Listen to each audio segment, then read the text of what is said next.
Hello viewers, welcome to the show. We have episode 3 today. Today we have Corny. Cornelius Talmadge III, at your service. Corny is probably the most experimental musician that I have ever known. Oh, I appreciate that, that's awesome. What's your latest experiment, musically? Musically speaking, taking audio samples and loading them into this granular synthesizer where you can strip it down and then resampling that and resynthesizing it into this garbled noise that no longer resembles a voice or anything like that. And it's a lot of fun. Sometimes it yields good results, sometimes it's just total trash, but I keep it around, even the bad stuff, because you can mold it eventually. Sounds very interesting. And what record do you have for us today? Today I brought Didgeridoo by the Aphex Twin, which eventually would just be dropped to Aphex Twin. This is written and produced by Richard D. James, which is one of the most prolific electronic artists, and even beyond electronic, because he works with acoustic instruments a lot. He has hundreds upon hundreds of recordings, some on labels, some he just released on his own, just of his own volition, because one day he felt like it. I've heard some pretty strange things about Aphex Twin. Yeah, right? How did you first hear about Aphex Twin? My friend's brother had a CD called the Richard D. James album, and he borrowed it from his brother, and then I borrowed it from him. And then he came over and he's like, man, you really like this one. And he just let me keep it, and I kept it, and I listened to it, and I cherished it. And his brother never really cared. He moved on fast with music. Everyone moved on fast with music back then, at least in our circles. And how many albums does Aphex Twin have that you're aware of? That I'm aware of. It's hard to quantify quickly. At least 30. I say if it's like full LPs under the moniker Aphex Twin, it's probably closer to 8 or 9. But he has a lot of aliases that he likes to use: AFX, the Tuss, Polygon Window.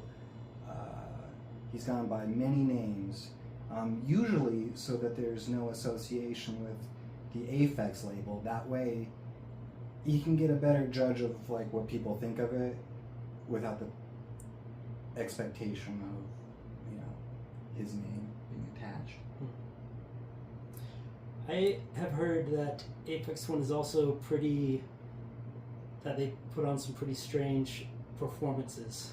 He has this guy that he works with named Weirdcore, who was originally a fan, and he would go to shows, get videos, and he would do some pretty bizarre stuff even without this guy, Weirdcore. But once they became friends, the level of the production, the strangeness of the shows, a lot of the times he brought about this thing where he would take the cameras and reflect it on the audience, and then you'd see on the screens people's faces, and then they'd suddenly morph into his face.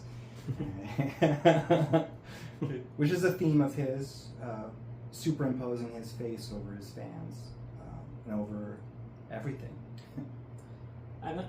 So these songs have lyrics? No. And the funny thing about Didgeridoo is you hear it and you might think that it's a sample of a Didgeridoo that you're hearing, but apparently he actually crafted the sound of the Didgeridoo using technology. I'm not sure what synthesizer, but it's all crafted by hand with analog synthesis and not any sampled or acoustic didgeridoos at all. Interesting. Yeah, right. I've seen you play the didgeridoo. Yeah, a friend of mine from Rexburg, Idaho, taught me with a PVC pipe. And Wow. yeah, I highly recommend if you have a spare PVC pipe lying around. It's actually one of the best ways to learn. A lot of those cheap ones that you find in music stores aren't really designed as well as you might find in, of course, like the Aborigines or anything. But yeah, you work with what you got. Very cool. So what's the name of this song you're going to show us? Didgeridoo. Didgeridoo, okay. Yeah. The very first track from the album, and it was kind of like a rave track. It was kind of known in those circles as, you know, I believe if I remember right, it was early in his career before he was really popped off or big. He was just in this rave scene in Cornwall, and they'd go to like the areas around there, go to warehouses and stuff, and this would be the way he closed it out. He'd pump it as loud as he could, and just hear. It's cool. Wow. Yeah, he always made sure, like, as weird as it got, you could still probably dance to it most of the time. Awesome. So how many, if you could ballpark it, how many records, vinyl records, would you say you own? Oh, roughly 30, maybe. Cool. Small collection. How long have you been collecting? Since my early 20s, I think I got my first record from a friend. It was Neurosis, The Eye of Every Storm. It was like a very nice edition of it as well, pristine. And I always kept it as an art piece and listened to it digitally on WAV file, like lossless.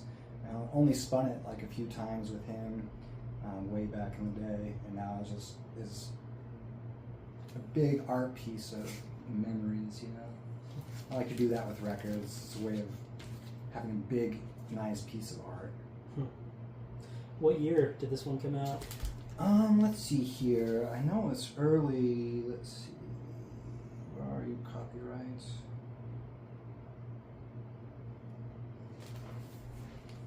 I'm not sure. I want to say it's the early 90s. RS9201, Belgium. There's their weird phone number. It's really big. I doubt that goes anywhere anymore. Maybe it's on the inside. I know it's like it's either late 80s, early 90s. It's one of his very early tracks. Well, not actually sure. It doesn't say. Okay. What's the record company? It's R&S Records, Limburgstraat. Now, when I got this, my understanding this is the old original press. They repressed it recently, I think on Warp, and I believe it had extra tracks. But this is the old original. And I only have one other Aphex album, which is Cyro, and I've only opened it once. I've never played it. It was only to look at the artwork once, and it was like, I felt like one of those guys who is really fine, like they collect the comic books and they've got like the little tweezers, and making sure they don't get any oils on it. Huh. So you just saving it for the right time, or do you just... I do. I've never actually played this one. This has never been spun. Really? Yeah.